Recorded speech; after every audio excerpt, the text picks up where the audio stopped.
I ate Christmas Eve dinner alone last year in a Waffle House off the highway, watching families laugh under fluorescent lights while mine pretended I didn't exist. And the worst part? I paid for half the gifts sitting under their trees that night.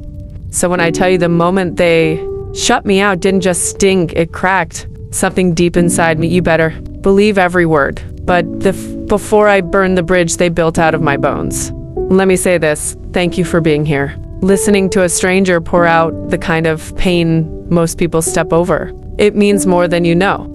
Tell me where you're watching from and what time it is, because picturing your world helps soften mine. And if you haven't yet, hit subscribe. It keeps this old heart beating steady. Now, let me tell you what really happened. My name is Marlene, and I used to think I understood the meaning of loyalty. I thought if you showed up for people really showed up.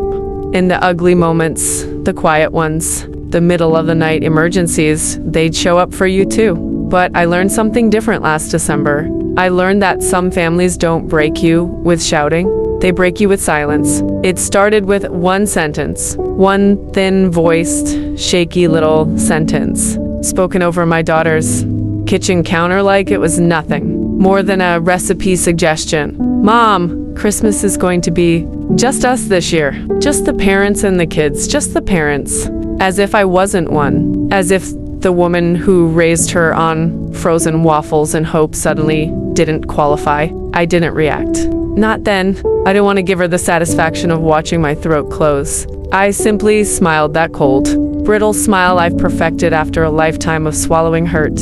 I walked out before she saw my hands tremble. When I got home, I sat on the edge of my love seat for hours. Coat still on, purse still hanging from my shoulder, waiting for the numbness to thaw so the real pain could hit. And when it did, it carved me open. Because it wasn't the first time they excluded me. It was just the first time they said it out loud. I thought of every moment I'd been there, every fever, every school play, every bill they couldn't cover that I quietly slipped my card out for. I remembered scraping together the money for their down payment when my son-in-law lost his job. I remembered babysitting those kids through stomach flu, through nightmares, through all the rough edges of childhood. But apparently, parenting only counts if you carried the child yourself. I cried until my ribs ached, but when the sun rose, something colder, sharper, settled in my chest. I wasn't going to beg for a chair at a table I helped build. If they didn't want me there, fine. I'd build something new, something they'd never forget. And it started with one decision. I booked a flight to Asheville. Now, I know Asheville sounds simple, even sweet, but trust me, it was the beginning of a storm they never saw coming. I chose it because it was in the last place my late husband and I visited before his heart finally gave out on a hot August afternoon. I hadn't been back since. I wasn't strong enough. But pain has a funny way of pushing you toward the places you're afraid of. I told nobody, not my daughter, not my son, not the grandkids. Not even my sister, who usually worms her way into every corner of my life. I packed a suitcase full of warm sweaters, sturdy boots, and the part of me that had been too quiet for too long. When the plane landed and the cold mountain air hit my face, I felt something inside me shift. Not peace exactly, more like the first few steady breaths after being underwater. Too long. I rented a cabin at the top of a narrow road, one of those places with a wraparound porch and tall pines that whisper when the wind moves through them. I lit the fireplace, made myself a cup of peppermint tea, and sat in the silence. Not lonely, not abandoned, just free. The next morning, my phone buzzed. Not with concern, not with love, but with a group message from my daughter. Mom, can you come pick up the kids' gifts you ordered? We don't want them delivered here if you're not coming. Not a single question about where I was. Not a single apology. Just logistics. I turned my phone off. I drove into town, wandered through the shops, and did something I'd never done before.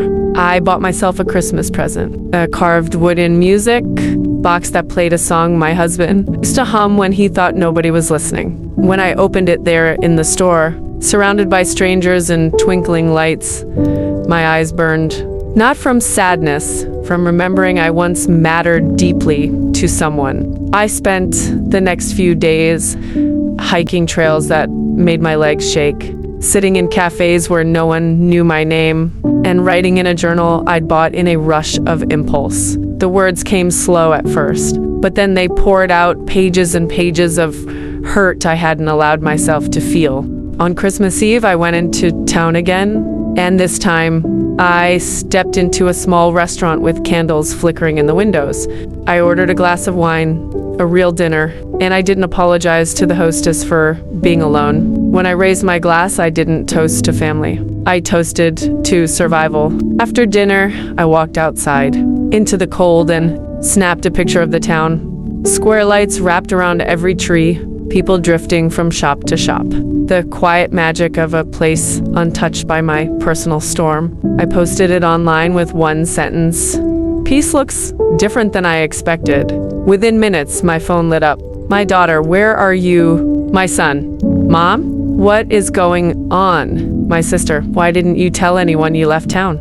The real kicker came from my daughter-in-law. It feels manipulative to disappear like this. Manipulative, as if disappearing was worse than being uninvited. I didn't reply. The next morning, Christmas morning, I drove to the top of the Blue Ridge Parkway. It was cold enough to bite, but the view, it stretched out forever. Layers of blue mountains fading into the sky like brushstrokes. I sat on a rock, pulled my coat tight around me, and let myself cry for the man I loved, for the life I lost, and for the version of motherhood my children never saw in me. And then something happened. A couple walked up beside me, probably in their 70s. The woman looked at me, her eyes kind, and said, "Merry Christmas, honey. Beautiful veal?" ISNT it. And for reasons I still can't explain, I told her everything. Not the whole story, but the part about being shut out, the part about running away, the part about losing myself. She listened without flinching. Then she said, "Sometimes the people we raised forget we're human. Sometimes you have to remind them." Those words lodged in my chest like a seed. I posted another picture, this one of the mountains, and wrote, "I didn't disappear. I just stopped waiting." That post spread faster than I expected. Strangers commented, "Thinks I'm proud of you, and you deserve peace, and family doesn't get to treat you like furniture." For the first time in months, I didn't feel invisible. By noon, my phone was ringing nonstop. My son, my daughter, my sister. Then a video call request from my grandkids. I couldn't ignore that one. When their little faces popped up on the screen, my throat tightened. "Grandma, where are you?" my granddaughter asked. "Mom says you're on a trip. Why didn't you come to Christmas?" I couldn't tell her the truth, not at her age. So I smiled softly and said I needed a little adventure. "I'll see you soon, sweetheart." She nodded, but I could see confusion swimming in her eyes. My daughter texted right after. "Mom, we need to talk. You made your point." My point, as if my pain was some petty strategy. I put the phone down and let it buzz itself into silence. That evening, the restaurant in town held a small Christmas concert. I wasn't planning to stay long, but a man about my age asked if the seat next to me was taken. He introduced himself as Robert, a widower visiting his sister. He talked about how grief was a strange companion, how it sits quieter over the years but never really leaves. I talked about betrayal, about the strange ache of still loving people who hurt you. The music played soft and warm, and I felt something loosen in me. When I walked back to my cabin, the porch light glowing softly, I felt steady. Not healed, not whole, but steady. The next morning, there was a knock at my cabin door. It was my daughter. Hair messy, coat half-zipped, eyes red from crying. She must have driven all night. She didn't wait for me to invite her inside. She stepped past me, breathing hard like she'd been running. "Why did you leave?" she demanded. "Why didn't you tell anyone where you were?" I stared at her for a moment, really looked at her. She wasn't cruel, just scared of confrontation. Just tangled up in a life that kept her running on empty, just repeating habits she learned from the world, not from me. "Because," I said slowly, "I didn't think anyone would notice." Her face collapsed. "Mom," she whispered, "we messed up. We didn't mean, we weren't trying to hurt you." The kids wanted Christmas with just the four of us. And we didn't think about how it sounded. No, I said, you didn't think about me. She sank onto the couch, crying into her hands. I sat beside her, but not too close. I don't want to be the grandmother you visit out of obligation, I said quietly, but I won't be the woman you exclude because I don't fit your picture. She nodded, tears streaking down her cheeks. You're right. And I'm sorry. It wasn't perfect, but it would spur you. She stayed for 2 hours. We talked about boundaries and pain and respect. And when she left, she hugged me like she used too tight, desperate, grateful. When she drove away down that long, winding road, I stayed on the porch and watched the sun slip lower behind the mountains. And for the first time in a long time, I felt something warm settle inside me. Not because she apologized, but because I finally chose myself. And here's the truth I learned up there in those mountains. Sometimes disappearing isn't running away. Sometimes it's the only way to be seen. If you've ever had to do the same, if you've ever pulled yourself out of a place where you were shrinking, just to make other people comfortable, tell me in the comments. Someone out there needs your voice tonight. And if you haven't already, hit subscribe. I've got more to say, and I think you might need to hear it.